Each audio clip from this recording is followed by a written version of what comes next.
If you look before that, you will notice that he was talking about the seed, the seed, the seed, the seed, and how the enemy also came and planted his own seed. And this thing was a secret. It was kept as a secret. Ha! My God. So now, okay, sit down. Let me show you something. Let me show you something. So the devil knew that he was going to be defeated by the woman. Okay? And his descendants are going to be defeated by the descendants of the woman. So there's a war between me and this woman. And the next generations are going to continue fighting. And my seed is going to bruise the heel of her seed. And her seed is going to crush the head of my seed. Now let me show you something. And when Lucifer started multiplying himself in chapter number 6, the Bible then quickly tells us that the Nephilims were born, which means the fallen ones. They are products of the fallen ones. Because when angels, when you see them coming down having sexual relationships with women, they are already fallen. They will not fall later. They've already fallen. They can't do that before falling. So the product is given a name that has to do with their nature of falling. They are fallen. But they were giants. Men of renown. That's the description there. Men of old. Men of renown. They were established giants, very big in stature. We'll give you the measurements and everything. We'll talk about that. But look at this. Look at this. These people were so big and very violent. Because even if you are going to look at chapter 6, before even the destruction of the world, God openly said the whole earth is filled with violence. Because of the Nephilims, which means bully. When you have the Nephilims multiplying, you have chaos multiplying as well. Now, before we talk about the destruction, let's finish this part. So now, you see, look at this. Do you know that when David went from the field where he was looking after his father's sheep, for every cause, he was holding on to a sling. You have to underline and that he because carried I'm going to deal with some that part. 5 stones. Every cause. Right? One for Goliath, and also because Goliath had 4 brothers.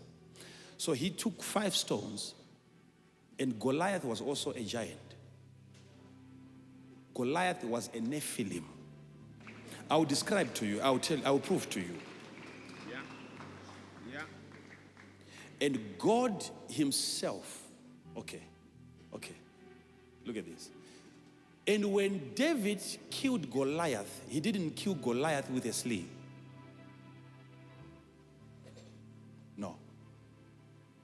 He used a sling, a stone, to hit Goliath, and when Goliath fell, and probably maybe he fainted. Right? David then ran towards the enemy and he took his sword. And he had to cut off his head. Right? And if you read your entire Bible, you'll notice that David then carried the head of Goliath. And then he took the sword and surrendered the sword, and the sword was kept in the house of God. Listen to me. But he never surrendered the head. Listen to me. Listen to me. Do you know what happened? It is believed up to now that he might have taken the head of Goliath to Jerusalem. And then he buried the head of Goliath in a place. And the place was then called Golgotha. Now, listen to me. Listen to me.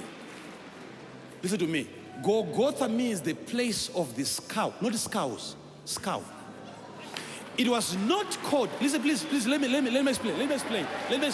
Please sit down. Let me finish this first.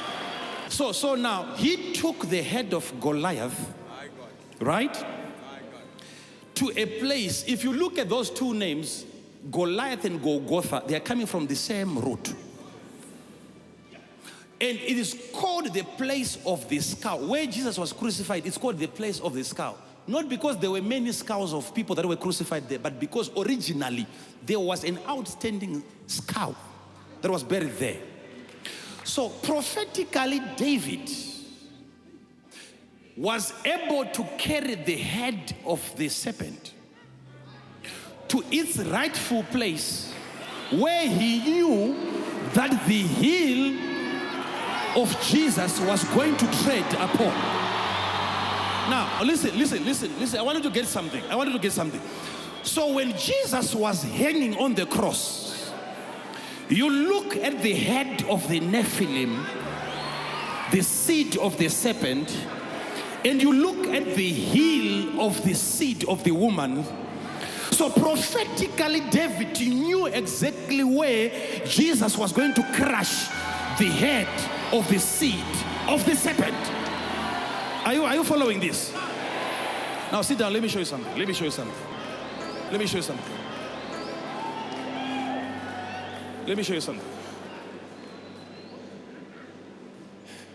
And also, do you know that if you are to do a thorough study on how Jesus was crucified, the nails were not pushed through the center of the feet. It was right at the joint, coming out through the heel. He was bruised. That's how Jesus was crucified. Now, listen to me. The holes were not at the center of the feet, please. They came out through the heel into the cross.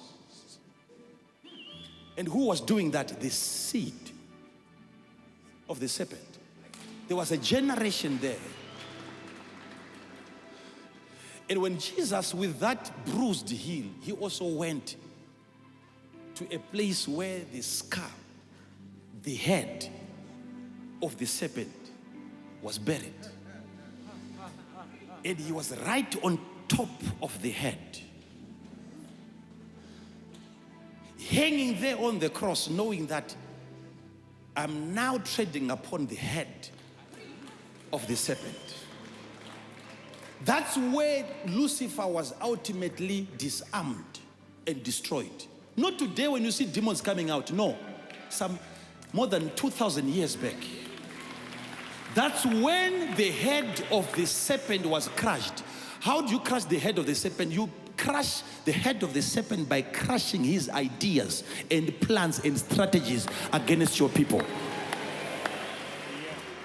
Which means every strategy of the devil against your life is under the heel of Jesus.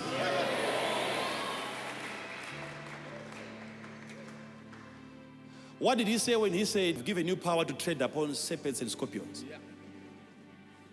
The power is given to you, right? To move around with your heel. Because it's already predicted, it's already prophesied that your level of operation is above the brains and the ability and the reasonings of the devil. You're always above. Sit down.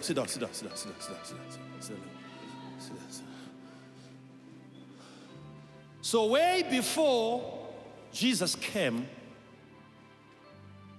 Lucifer knew that God was going to send somebody to rescue men.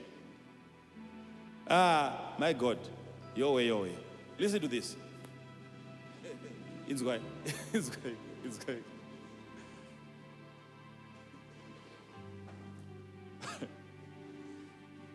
Are you aware that even before Jesus was sent to come down here and redeem men, it wasn't Jesus who was sent first. It was the devil. Do you know that the devil was right on the heart of God before.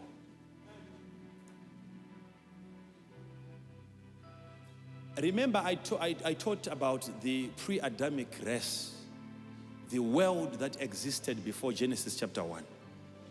I talked about that.